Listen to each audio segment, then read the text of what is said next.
मो ना जय जगन्नाथ मल्लिक गेलपुर गोपबंधपुर बासिंदा। दुख परितापर विषय आम जो रांदिया अंचल गढ़ी उठी एकमात्र आलुमिनियम कारखाना वेदांत ताकू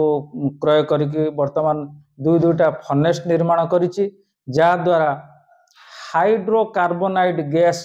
उत्पन्न हब ताकू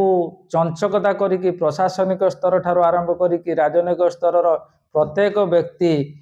आखपाख अंचल स्थानीय सरपंच माने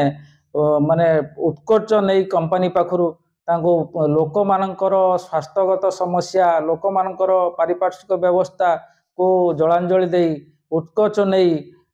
परिवेश मंजूरी देदेले जहाद्वारा आम आखपाख अंचलवासी बर्तमान धूली धुआं पेशी होचु विभिन्न जख्मा ठारू कर्कट रोग विभिन्न रोगरे बर्तमान आक्रांत होचु एपर्यंत माने कौनसी तार माने लोक मानकर स्वास्थ्य समस्या को कंपनी कर्णपात कला ना कि प्रशासनिक स्तर रे आमको माने न्याय मिलला ना जहाद्वारा आम बर्तमान राजरास्ता को ओह्लेम बोली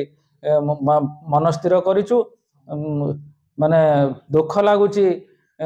माने वेदांत कंपनी एत बड़ कंपनी खाली दीटा लाइट सोलार लाइट रा सीमित रखी माने आमको भुआ बुले देला किंतु आमे प्रतिवाद कलारू आमर स्वास्थ्यगत समस्या से बुझुनी मन इच्छा गोटे केतबले भ्राम्यमाण भैन बुले सिनारेस्ट टैबलेट दीटा दे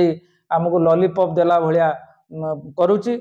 जहाद्वारा आम आगु को ये जो समस्या रे पड़ीचु आम राजरास्ता को आखपाख अंचलवासी ओह्लेम बोली मनस्थिर कर।